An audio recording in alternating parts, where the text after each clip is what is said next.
Hello everyone and welcome to this next episode of Commander's Q&A. And as I've said every episode, I'm going to be wearing something a bit different. So today I thought I'd go for a full smart suit, or I guess Men in Black you could say.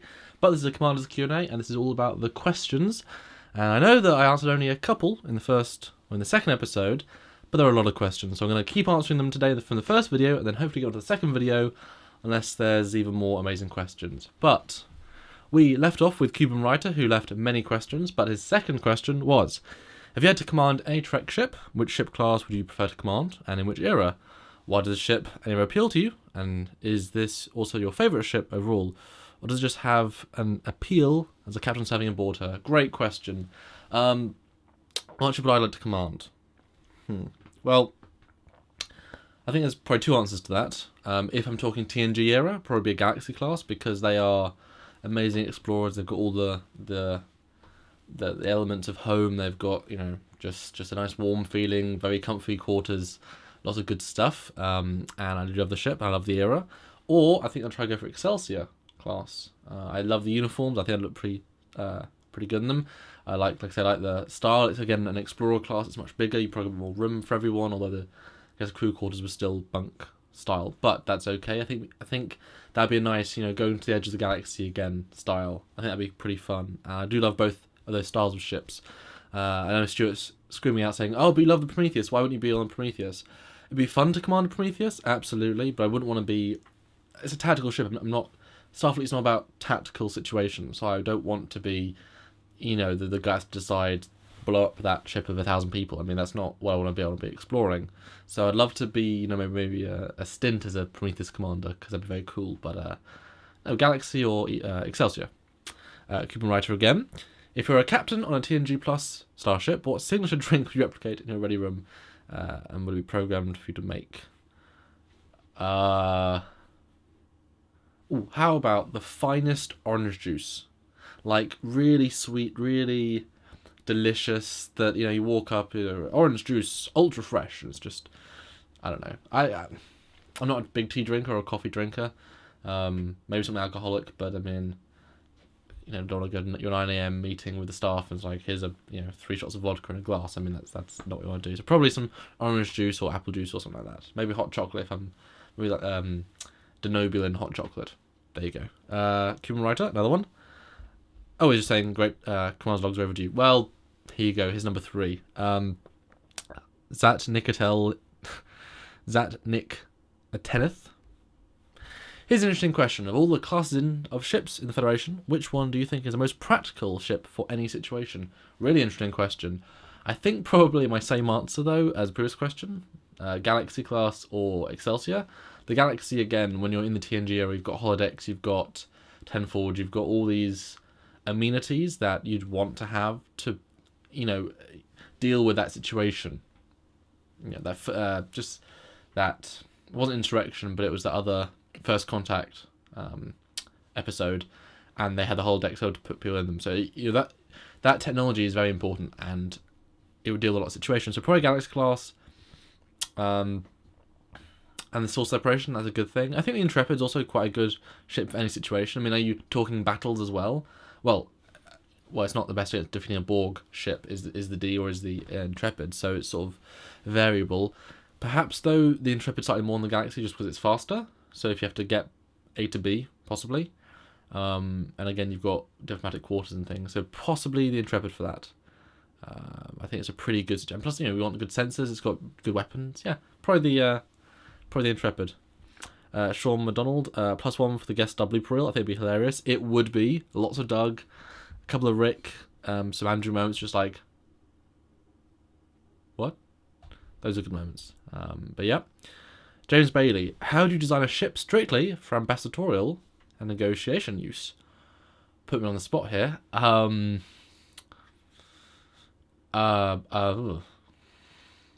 think go for an Intrepid style hull.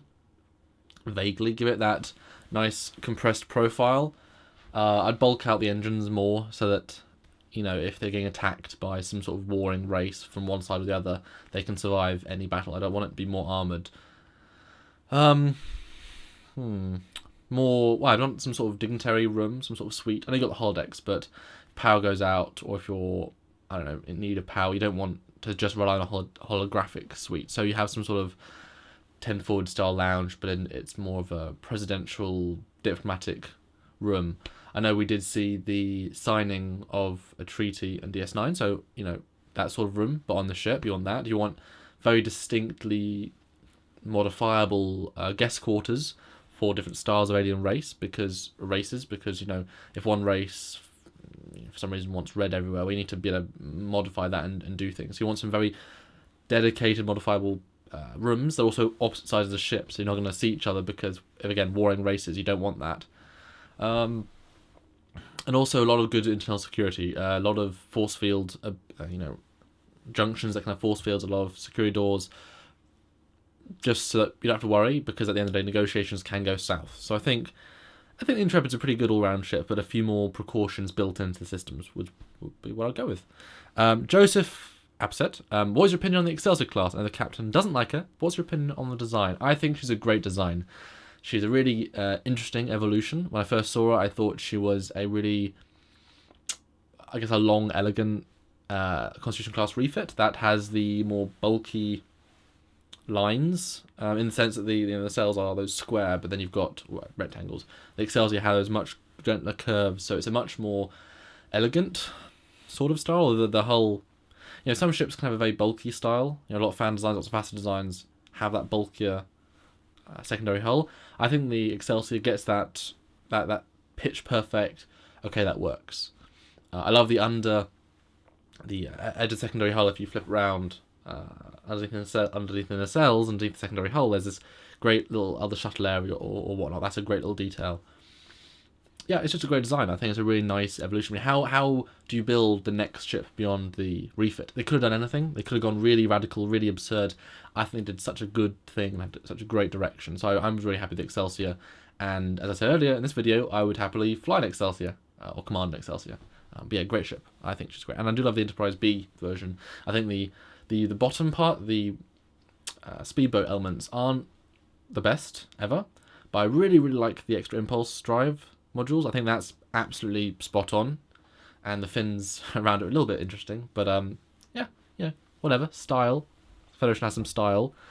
Richard Warner, hello guys. Hi. Thank you for your continuing efforts. You are welcome. What are your hopes for the new Trek series now with Brian Fuller on board as showrunner? What in your mind does it need to be? Brian Fuller is a Star Trek fan. They said that about Robert Orsi, and they're Star Trek fans. I think they were put under so much pressure by Bad Robot and JJ to make it different that even though they were fans, they still couldn't deliver what we wanted, because us as Trek fans, we want something else than does the mainstream. But fundamentally, if you want us to pay for a service, you want the Trek fans to pay for the service. You're not going to get, these mainstream people to pay those dollars a month or whatever just for a service that they get one bonus show on. Unlike Netflix, we get everything. So I like, if they give him the freedom to do what is natural for the show and for the franchise, then I think he'll do a good job. Again, prime timeline all the way, no doubt. There's so much history and so much things to go on, and then again, anything time travel, you can go back and visit all these previous eras, which the fans will be, overjoyed with. What I think the new show needs to be, obviously in the future, between 50 and 100 years, new political climate, the Federation needs to exist, or Starfleet needs to exist, possibly a new Federation alliance. It's like an evolved version, maybe. All the different races still need to be who they are, but maybe more just evolved. Basically, TOS to TNG did a great job. Do that with this, but have a lot of the design cues link over. Just as for TNG, you had the Excelsiors pop in. I want to see a Prometheus, and now Age Prometheus, I suppose. But these ships, such a small part of this new show, but they can be such a huge part of the fan love for the show, seeing these continuity elements coming in. And I think you need that. I don't want to be another galaxy far, far away. I don't want to be 600 years in the future. Although with Trek, you're a bit screwed because we know some timeline elements you have to have continuity with. That's why JJ Universe does have some freedom in that. But I don't know why you'd want to do that, because it just breaks canon. It breaks the canon we like. It's a difficult question, but I think it needs to be in the future. Hard reset in terms of the political climate. Maybe we are at peace with the Federation, but war with Romulans, or war with the Dominion again, or peace with the Dominion. I don't know.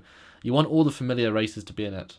Or maybe even the Federation has been broken up, perhaps, and maybe Earth is now in an alliance with, I don't know, Cardassia, some strange little alliance, then it builds back into rebuilding the Federation after some galactic war, maybe, like the World War II style Dominion War, but even further. Something maybe like that. Maybe it can be grittier because everyone's trying to recover from a war. Possibly. I don't want it to be that gritty. I love the idea of a ship exploring, dealing with new tech. But fundamentally, I want it to have L cars. I want it to have very familiar feeling uniforms. I don't want it to be radically different because then why is it Star Trek? You know, we had TOS, TNG Voyager, Voyager DS9, the movies. All of the last 4 of those fit in the same timeline. So it all felt this beautiful flowing continuity. We felt like Trek. Same people were behind it. If you suddenly completely reinvent it, even if it's Prime, is that what you want? You know? Just go 50 years ahead and you can still bring Tim Russ back. You can still do some really nice things. You want that natural leap but without something too much. And I don't know if that's what they're going to do because that's not necessarily enough of a risk to get new audience members. I don't know. It really depends. And hopefully he'll have enough respect for the franchise because JJ doesn't have respect for the franchise. Respect comes better decisions. So hopefully better decisions, even if it's radically different, will lead to a more Trek-feeling show. So I'm excited, but I can't know what's going to happen until it actually happens. So I will stay until it happens. Longer answer there. Enterprise H, another ship asking me a question there. If you had to design the next Prime timeline Enterprise, what would it look like and what would its dimensions be? Do you have any abilities or technologies in mind for the future post-E Enterprise should have? Now I'm assuming the next means the F. I like the Enterprise F from Star Trek Online. Everyone should check it out. It's a great design. The next E, the next Enterprise. So you put me on the spot here, guys. I mean, I haven't sat down and designed a ship really. I'd love to. I need to do that at some point, but I haven't really done that before. I would say a little bit bigger, possibly regain the neck because the neck's an iconic piece. Without it's post-war, more exploration. You want that source of separability. You want source sep with separate nacelles like the Prometheus has. You want that evolution. Possibly 4 nacelles because again, separation is a hugely useful ability. I think 4 nacelles could actually look quite good. Maybe shorter nacelles, maybe. Although I love how long the Enterprise Z is. I love the sleek feel. I wouldn't go for pointed. I'd go for some sort of saucer. Even if it's an oval, go for that sort of style. Don't go pointed. Yeah, I mean just bigger. I mean there's so many great designs out there. And Michael Wiley's Polaris is a fantastic design. It doesn't necessarily scream Enterprise, but what does scream Enterprise? I mean who knows? Who knows what gives it the vavavoom? But that sort of pushing forward, I think, works really well. And I don't know, I think I'd be interested if they ever, came to Trekyards and said, hey guys, we want your opinion on what could be the next Enterprise. Here's the 7 concepts we have. I think at that point, we could probably narrow down on that feels Enterprise-like. But until I know that, until I see what is out there or possibly out there, I don't think I'll know. That said, like I said, the Enterprise F, yeah, works for me. It's good design. It's different, but it's also very similar. So I like it. Barbara Seaver. Okay, I admit it. I've got a Samuel crush. Thank you. You touched on it a bit in this pilot, but what do you do for a living outside Trekyards? How do you pay rent?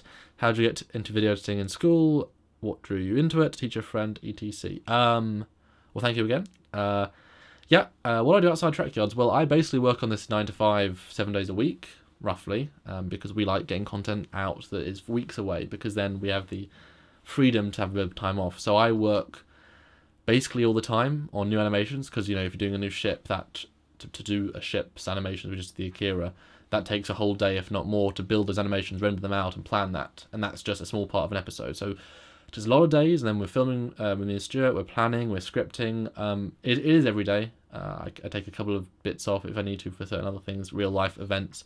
But at the moment, I mean, rent is paid for by Trekyards. Everything else is... I don't spend my money on anything apart from the Eagle Moss models and rent, really. So it's kind of like...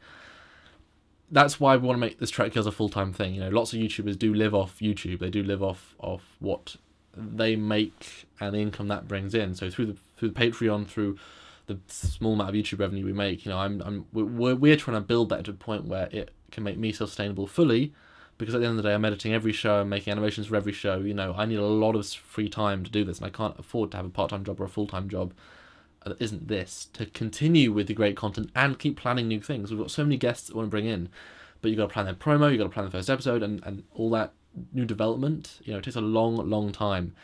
And I haven't got that much of a life outside of this. I mean, I'm dealing with all these amazing people. I talked to Tobias yesterday and Roland Barron from Yorktown, and all these amazing Scott Nakada. Like all these people I'm talking to almost a daily. Well, I'm talking to someone on a daily basis. That's really interesting. You know, Alex Peters a couple of days ago. Like, I'm in this big network, and that is a really fun network to be in. Although, you know, it's pretty much limited to working on Trekyards, and so it helps content come for you guys, come out for you guys. But you know, we need more support to be able to make this full time, and to let me save and to get a better apartment, you know, or to get an actual apartment. You know, there's things I want to do in life, and Trekyards is worth it. We felt that for a while now, and trying to build up our monthly income, as it were, from donations, to really make it a full time thing. And we're getting closer and closer. And when we reach $1,000, that'll give us a lot of security in that. So we're excited, and if you can support us, please do, because this is my full-time thing. Stuart has a job, has a family, but this is my only income supply, apart from a little bit of freelance work, but sort of in the animation field anyway. And how do I get into this? Well, I went to America, and I filmed a little short film with a cousin of mine, and this, I can tell a story in more depth, a different video. But we filmed a video, came back to England, and I guess I caught the bug. I caught the filmmaking bug, and I suddenly wanted to script something else, make something else, and I did. And that was 2006, I believe, and I haven't stopped since. 2008, almost a 10-year anniversary of making films, and I just kept going. I went to university, and I've just had this passion. You know, when you find the one thing you're good at, embrace it, and I have, and it's great. And I love making films, and this show's great. It kind of helps, you know, all the animations I make, it helps to tunnel that creativity. But yeah, thank you for the question. Lee Makata, how long does it generally take to get an episode from idea to finished show? Great question. Varies a lot. Let's assume the Akira we just did. So it's a non-guest, many animations, not as much real footage. So let's assume that. So we decide what we're going to do. Stuart goes and does his research, and he finds a lot of information. That can take, well, 3, 4, 5 days, depending on other things in real life. So that takes a good solid bit of time. And if it's the only project we're trying to do at the time, you do that. I have to then take the script, spend an hour and a bit going through it, modifying my parts of the script to make it sound more like me, adding some extra jokes, adding some extra bits of information that I've thought of. I then take a look at the 3D model, if we have a 3D model for the ship, try and bring it to scale, sort of scene, so bring a Nova in, bring a Sovereign in, and make deductions based on that, or go really close into the model and say, oh, it's got 3 torpedo launchers as opposed to 4. Again, for the Akira, we just saw it's there are possible errors, possibly cool details of the torpedo launchers. All those things are canon, it's in the model, so bring that new information to the audience, and that can take a couple of hours of planning, of prepping, of putting it all together, and then Stuart again takes it, goes through it, refines it, brings it to me. We spend, the hour to film normally an episode. If it's an important one, we really go through it first, and we just skim, read it first. But if it's important, we go through it once. That's half an hour. Film it, it's another hour. I have to convert the files because formats and all that jazz. Have to do the rough edit, which is going through little clips, taking out the errors, taking out the worst bits, taking out some silences. Maybe if we're reading the script and the flow isn't right, that takes a couple of hours just to bring it to that 28 minutes that you want it to be. Then you got to make the renders for the ship. That takes a full day. That takes 2 days, depending on if it's a big ship, if you really want to go out the park. For the hero ship, say, because there's only a certain amount I can do, Wish I had a faster computer. I would do more, but, And then put that into the episodes, and you start going from, 0 seconds, and you start going through, and everything we say, we link to. I find clips, I make clips, make pictures, go to my libraries of video clips from the shows, take the clips out, put it all together. And it takes hours and hours and hours, 10, 15 hours, just to look through those clips and make sure it's perfect, and then resize them, because, it's something about box space. And then send to Stuart, or render it first, then send to Stuart, he watches it, that takes time, sends it back, any changes, normally a couple of notes here and there, change those things, and then finally put it upline. So it takes a lot of hours, both for me and Stuart, but we always say sort of 12 plus hours. That's just the edit.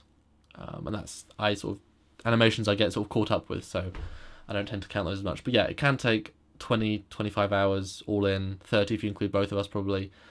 It takes a long time, and that's for the big Saturday releases, but that's why our Saturdays are so impressive, fully featured, because we always say we put as much effort as we can into each episode. And then we can sort of sit down and enjoy the discussion mission briefings and the top 10s. That's like our enjoying our time off version. That like we just sit down, chill, think, analyze, and I make a simple edit on those, which takes a lot less time. That takes 3 or 4 hours to make those. But yeah, long time. And then we get the views, and you guys love them, and then you keep watching, and then we get more fans. And if you want to support the show, as we say, please donate, because it's a full-time job to make each episode. But we try to make them the definitive pieces with new information as well. So yeah, thank you for the question. Ronald Robinson, is there any way to convert phaser and torpedo damage into a modern damage scale? Yes, probably. I mean, they do say in some episodes how much kilojoules, how much microtons, whatever the yields do, so I'm sure there is those numbers. I'm not sure if they stay consistent throughout the show, and obviously different weapons have different yields you can set throughout. I think yes, but I tend to think of these things within the canon continuity. So a quantum is more powerful than a photon, a galaxy phase is more powerful than a nebula, a nova class phaser, a beam. But to really convert that into how much TNT, I mean, I don't know, you probably can, but I wouldn't sit down and do that. I'm not sure how much use that would be. But then again, some people do it, and then we can use their research, and it helps make the shows better. But yeah, I'm sure there's a way. Where there's a will, there is a way. Traveller Force, behind the scenes question. What's the pipeline for Trekyards episode? How long does it take from start to finish? And what's your favourite part of the process for research writing? Just answered that, Trevor.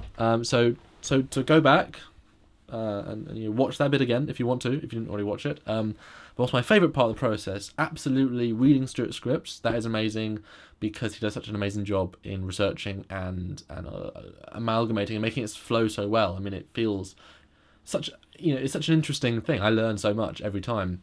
The editing is my job. You know, I'm an editor. You don't sort of enjoy that per se when you do the same sort of stuff all the time. But the animations I enjoy a lot. Making all these ships fly through space and do interesting things and show interesting angles. You know, we just did the Akira at warp. We've never seen the Akira at warp before.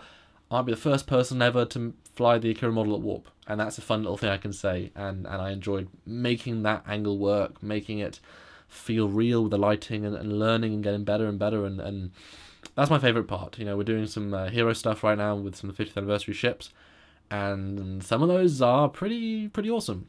So that's been fun to make, and to see that result, and hopefully see you guys comments on the video saying, wow, that render was really amazing. That'd be great feedback. So that's the first part for me. And a question from Rinse Wind CL. Hi, Commander. Hello. I'd love to hear your thoughts on the future of the United Federation of Planets post-Nemesis. Do you think that the new TV series announced should take place in this era? Can you foresee extragalactic ships travelling to other galaxies? Thanks. Great idea. Absolutely, I'd love to see that. I mean, to be fair, I'd love to see like just a bigger Sovereign fly to Andromeda. That'd be really interesting. It'd be a whole new show. They might even do that. It's kind of more Voyager, more Farscape, which is fine. You know, going really out. I'd like to see that. Be interesting. As long as you had the Trek core, the L cars, the uniforms, you know, that'd be really fun. Post-Nemesis United Federation of Planets, I think that there's a definite transition period to get over the Dominion War. A lot of damage been done. People have been used to fighting, have been used to, you know, ordering warships, battleships, and it'll take a while to really bring that back under control, to bring back the dream of the Federation. We just watched Predator Axe a couple of days ago, and you know they say we've got to maintain what it is to be in the Federation. So I think they'll need a recovery period, but fundamentally, as long as the war enjoying, bad way of saying it, but the admirals that really strive in war and really thrive in war. So as long as they are take a back seat, and you know the really nice explorative, the really friendly, I don't know, admirals take over and start running the show. You know. I think it needs to be peaceful again, and I think they'll survive. They have survived. There's obviously novels and things to explain that. I think Star Trek Online is an interesting take. Yeah, I think we've seen them survive wars after wars after wars, and it always survives. So I think it'd be pretty fine. Yeah. From Trekyards, Commander, we have a Transwarp Fact files filmed. Well, when will it be released? Soon. Trekyards.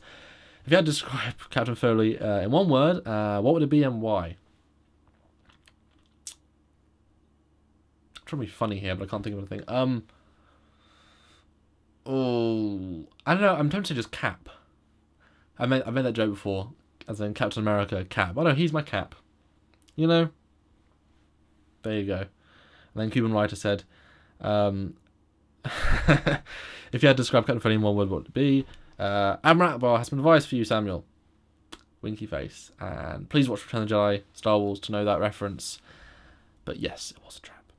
Two-part question from Trubby Howard here. Hi Samuel, what is your feeling on the Borg? I think they are high-tech zombies. I like the TNG and Voyager. I like when TNG and Voyager face the Borg. My own problem is Starfleet should have had phases that rotated fire frequency as the show went on. Your thoughts? Yep, Borg are great. Great in all the different iterations. I loved seeing the evolved culture and all the different designs that were in Voyager. Even if they got nerfed a bit, the Borg Queen wanted them to survive because Seven was on. Answered. There you go. They're a great idea. They really scratch that itch of horror. You know, zombies are an interesting trope, but to have them be so technologically advanced, you know, is really interesting, and I really like it. And I think, yes, they should have had rotating fire. And the fact that the Borg couldn't have stored phaser patterns so that, you know, a TNG phaser should never, ever be effective again. Theoretically, although there's so much of the Borg collective, they wouldn't necessarily all have the pattern to be to absorb the phaser fire all throughout the quadrant, So possibly, I like the driven using the TR-116 rifles, the transporter projectile beam. You beam the projectile with the transporter, and it, you know, because how can you regenerate necessarily against a kinetic force? I'm not sure. How can you defend? I don't know. I think there's only certain frequencies you can go through in a phaser, and if you did start burning through them, again, the Borg should be resilient to all of them. So you've got to find a way of defeating them. You've got to find a way of being able to at least make that... We've got 5 shots, make them count. Oh damn, we've used them all. Now it's even more scary. You need that sort of story trope. So I'm okay with that, but I mean, really the Borg should have been able to adapt to everything very quickly and destroy everyone. But that's not fun. Ryan Shankland, what is your favourite Star Trek species or faction, except humans or Starfleet, and ship from what race? Love the show, thank you. Favourite Trek species? Love the Klingons. I love Chang of the Klingons. I love the more poetic warrior stance. I love the Hirogen. They're a great species. I think overall Klingons, just because we see so much of their tech. I love their armour. Really, really great design. They really hit the nail on the head there. I love the makeup. I love Worf. I love the interior of the ships. I love the ships in general. Probably overall it's going to be the Klingons, and then favourite ship for them got to be classic Bird of Prey. I mean, it's definitive and iconic. But I like the small one. I like the Burrell, not necessarily the Cavort as much, or the Great Bird. I seem to remember as Stuart taught me in the Klingon Bird of Prey episode, if I'm right. And let me know in the comments below, Stuart, if I'm right, it being the Great Bird as being that big one. But thank you, Ryan. Oh, more questions from Ryan. Have you ever created or designed your own ship? If so, have you ever rendered it, and can we see scheduled drawings? A description of it and its function will do as well. I have not really. I sort of did one once, but nothing major. I would like to. I'm not an artist. I'm not a drawer. I'm better at animation work, and I'm not a modeler either, so I couldn't build it in 3D. I think I'll need to have a really good spark of an idea. You know, you want to have everything should be functional, so I need to have a really good idea. And I keep seeing so many fan designs that are incredible, and they push that aesthetic how I would do it, and that aesthetic how I would do it. And it's like, oh, my work's already done. So I don't know how I would do it, but I'm very vanilla, sort of. I like the 2 nacelles, 4 nacelles, I like 2 nacelles, the saucer, the secondary hull, and the neck. So I would do something along those lines, and just make it very fit for purpose, and try to make it feel very, very canonical, really delve into exactly why it was designed, who it was designed by, in terms of, was it a Prometheus designer, was it a Sovereign, one of the guys behind that project, where are the influences and where does it come from, and where might it be going? I would really think that things through, like warp engines. Are there little bits and bobs there? And it sounds like a lot of fun, but the show, Trekyards takes so long to make. I haven't really got time to do that because we don't want to make the show trying to evolve the show and do new bits and bobs. So I'd love to, but I haven't yet. Again from Ryan, what kind of future in the Trek community do you see for yourself, and do you hope to work on future shows? I'll keep an eye out for your name. If so, what capacity would you like to work in visual effects scriptwriter? I mean, I suppose we are sort of gaining a name for ourselves as the ship guys, possibly, or at least experts in some form of Star Trek. And I mean, if CBS was to ask, hey, Trekyards, hey, Samuel Cockings, hey, Stuart Foley, would you like to join as, technical advisors, art direction, jump on it, I would jump on it in a heartbeat, because to be anything official is great. I jumped on working on Renegades as behind the scenes, because that's, something I'm good at. And that was incredible, So I would love to work official Trek at some point. I don't see it happening because they always have their own team, but I am young. I'm only 22. Yeah, I'm only 22. And so anything could happen. I'm not the best animator. I haven't got this necessarily innate skill. I'm good at composition. I'm good at framing. I'm a cinematographer. I'm good at framing a shot. And that just translates to CG well. But yeah, maybe. I'd love to be some sort of technical advisor, help scriptwriter. I like to think I'm quite good at scripts in terms of story scripts, dialogue and stuff. So maybe that'd be fun. Be fun, but not so realistic. Another one from Ryan. A lot from Ryan here. I'll try and go through them quickly. What is your favourite story arc of each of the shows, like the Xindi War, Kazon War, Finding the Shapeshifters? For TOS, it would be the Mirror probably. For TNG, it would be the Borg Wolf 359 probably. For DS9, Dominion War, obviously. But I like retaking DS9, and they're always on the Defiant. For Voyager, I love the Chaotica stuff. That's always fun. And I do like the Borg stuff. I didn't like the Kazon stuff, but I like the Borg stuff overall. Enterprise, absolutely Xindi was amazing, but Mirror, or Into Mirror Darkly was the best of Enterprise. That was great. Although the Augments was also really nicely done. Do you like Stargate? And if you do, what do you think about Ron Emmerich rebooting it? And would you rather be kept in the TV universe? I love Stargate.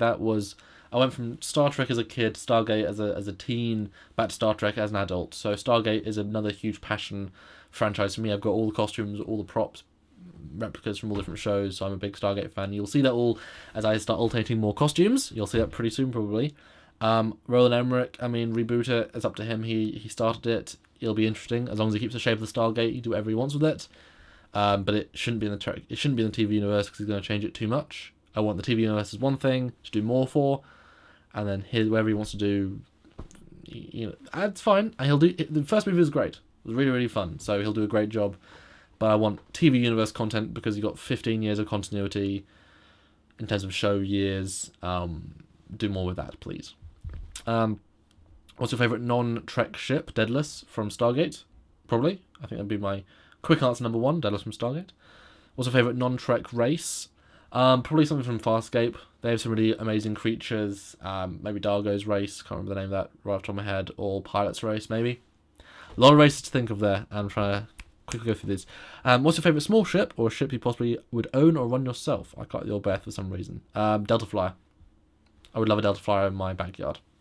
Hot Rod of the Galaxy, I would love one. Or Pearl Jumper from Stargate would be amazing. And the last one from Ryan, if you were to guest star.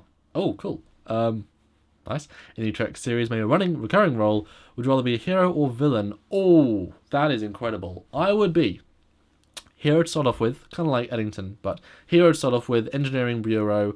I'd be designing a ship, brought on to help with the, some sort of tech thing. Turns out I'd be part of an enemy group, but actually it's an undercover operation for either Section 31 or just Starfleet Intelligence, and I would then get to be a villain for, say, a season or whatever, after I've had like 2 seasons of being a hero. So you get this nice little payback, I get a nice little payoff, and then I go back to being a hero, but I've learned serious lessons, and then maybe I'm then a main character because I've learned the lessons of the villains. I don't know, but yeah, I like playing both sides. I would only want to play a good character, but I'd like to be able to have the opportunity to act a bit bad. That's a great question. Mike Widgeon, Wetjan. Well, first off, I'd like to say don't try and answer every question in a single video, but space them out, picking a few topics. Well, I did 10 and I've done a lot here. My question would be, from a modelling perspective, what is the most important thing to do when contemplating the design of a new vessel? Be a completely new, fan-made vessel, or updating an existing canon vehicle? Absolutely make it functional. Don't just say, this is the new best warship, and then make it pointy. Okay, Prometheus, but that was a reason. Make it... Think like a Federation design. Don't think like a fan. Think like a Starfleet engineer. There's a need for a ship. It's in this era. It needs to be this mission profile, which dictates roughly the size. The size dictates the crew. The crew size dictates how much, when you link with the size, how much other amenities it has. Its speed dictates the engines. Its weapons dictate, or its again profile dictates the weapons. It all starts building upon itself, and depending on what mission profile, also dictates maybe the style of ship. Is it round? Is it pointy? Is it hexagonal? Whatever. Function. Because you shouldn't go for stylistic. Stylistic is the detail beyond the function. You know, is maybe making that curve a little bit more that. But once you've already built in the reason for the curve. So that's what I would say, absolutely. Form follows function. James Oldfield, good to hear more from you, Commander. Thank you very much, James. Number one, question one. What is your favourite ship render that you've done for Trekyards? Oh! I've got some great up-and-coming ones for the 50th special, the first one, so those are going to be great. Those are pretty incredible. I mean, they're really good, but I enjoyed making them. I enjoyed the Trekyards intro for Captain Foley's channel, one's Captain Foley's channel, with the Dreadnought and the Saladin and the Connie flying up to K7. That was a really nice one. I like the composition of that. I like the Terrorbird ones. Those are fun. The Decloaking for Enterprise B was cool. The Akira at Warp. Anything at Warp is always fun because we never see him at Warp. But the Akira at Warp was pretty nice. Yeah, there's a lot of ships. I'm even trying to remember the ships. We have so many. Yeah, one of those. But some of the new ones are really cool. And possibly my favourite ship is up and coming. Where is it? And I might have some really nice renders for that. Who knows? Number two. Do you hope to be attending Destination Star Trek this year? Yes, we do. Stay tuned. Great pilot, Commander. Thank you. Looking forward to many more. Here is the second more. General Trek question. Picard being a favourite captain. I agree. Although sometimes I bounce between him and Sisko. What do you consider his best episode, or perhaps a top 5? I'll tell you what, we'll do a top 10 on that and answer that question because that's too much to think of right now, but we will answer that later on. Question from Teo. Hey Commander, what's your favourite Star Trek game ever? For me it's British Commander. STO is great, but British Commander has a so well told story. Yep, British Commander is, top 10 video games we did, and the British Commander game is incredible. The modding community made that game sing and do more than probably the designers ever intended to do. Absolutely incredible. Great story, great controls, great ships. Absolutely, 10 out of 10 sort of thing. Stowe is a great game though. I keep replaying it when they do enough changes and updates. It's a really fun game. Elite Force, I think, has an incredible story. All the different Voyage characters are in it.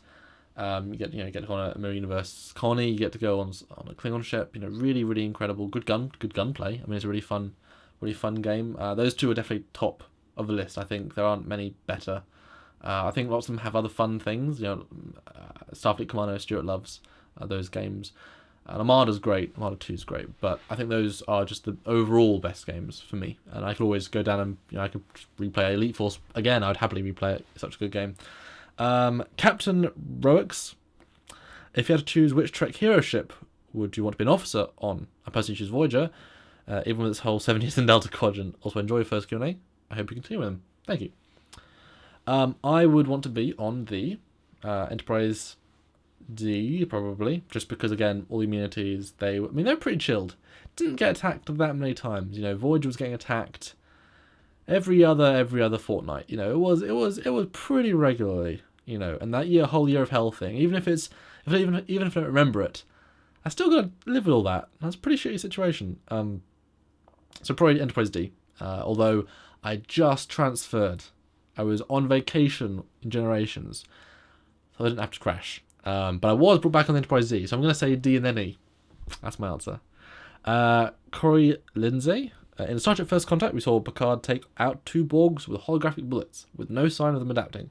Do you think later Starship designs should have incorporated holographic Tommy guns into their designs? Yes. Oh, obviously, outside the ship, they just... No.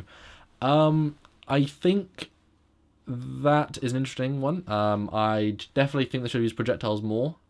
Different caliber bullets, explosive rounds, that would have been interesting to see. I think Borg... I don't know. They never specifically state, I don't think, if they could adapt to non-energy-based weapons. if their force field is just energy based. I mean, we know they can survive space, but that might be another part of their anatomy. You know, like, can they survive? Can they deflect a batleth stabbing?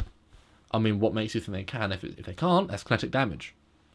So, not for the ships, because you're not shooting Borg ships with bullets, but yeah, I mean, have a Borg armory and just have a couple of P90s, G36Ks, G36Cs, Spaz 12s, Brettas, Glocks, all those good guns. Yeah. Tony Yarborough, this is a brand new comment, and we're at the end of this episode, this first episode of Q&A's comments, questions, but I'll answer like one or two from the other one maybe. We're at 42-minute mark now, but we'll maybe answer one and then say, hey guys, you're in the next episode. Because I want to change uniform, I want to change what I'm wearing. Hello Commander Cockins, how you doing today? Pretty well, just talked to a person, Trekyards' original contributor, so that'll be fun. I wrote this comment to Captain Foley, and he asked me to repost. Actually, I asked you to repost, but on the Trekyards thing. So here it is. I really hope you can answer this. Thanks for taking the time out of your busy day. Okay. I play Star Trek Online. I have a few questions. One, is there a way to make a video of an in-game player where you can use my webcam to have me on the screen? Yes, that's called PIP, picture-in-picture. There are many different screen recording softwares to do that. We use LeakCam HD. That has the ability. It's not the best thing ever, but there are more. All Let's Players use this. Well, a lot of them do, so it's not. Yeah, there's lots of them. They're not very expensive, so just Google them and try and find Let's Play game recorders. Number two, how do you guys make those wonderful videos with all of these starships and music from different TV shows and movies? I assume you mean the original 3D renders. Well, that's hard work and years of learned skill from me. It's in Lightwave, same software used as Star Trek, as Voyager and DS9, all those guys. 3D models, and then you put them in a scene, you scale them, you do lighting rigs, you render them flying through space, you get the lighting right, whereas you haven't got the lighting right, cause it could do better, and you redo the lighting rig. It's just time, effort, and learned lessons, really. It's all about experience and just that knack of, that looks right, you know? I mean, I've improved a lot over the last couple of years, so it's a long process, but if you want to learn it, I'd go with Blender first. It's free, and there's still a lot of 3D models out there for Blender, and see what you can do with it. And three, how do you get your captain's diploma? Well, that is for Captain Foley, so I will assume that's not for me, because I have no captain's diploma, I'm only a commander. And the next video, because I will just briefly touch on the next one, I'll do one question to say. This is the Commander's Q&A new uniform, and I'm doing this live.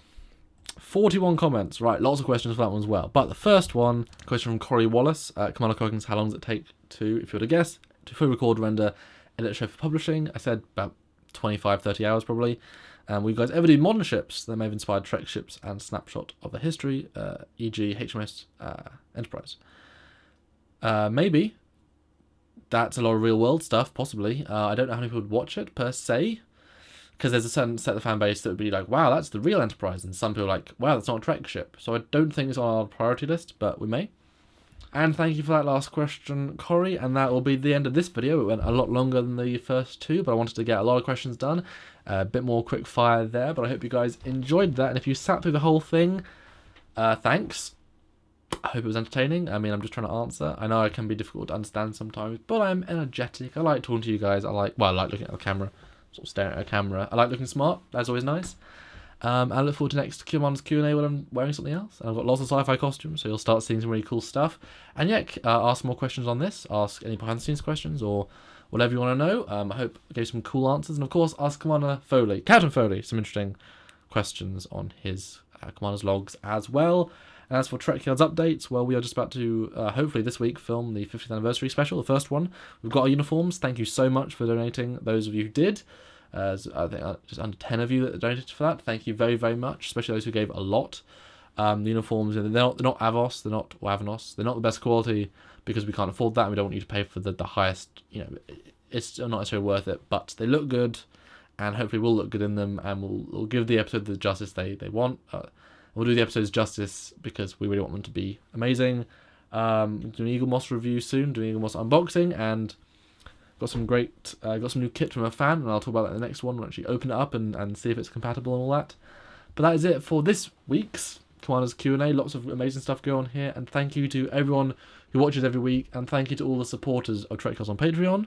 Thank you to those who donate whenever they can, and thank you to those who actually support us with 3D modelling and other favours, because we really do appreciate your extra hard work in making the show better, because we make this show for you guys, and I think, you know, we built such a community of guys that want to help make the show better, because at the end of the day, these things will be up for years and years, hopefully, and you guys will be able to watch them again and again and just enjoy the best quality of content, and that's all we want to do. So, tune in next time for another Commanders Q&A, post questions on this video, and enjoy all of our other amazing content. So until then, this is Commander Cockings.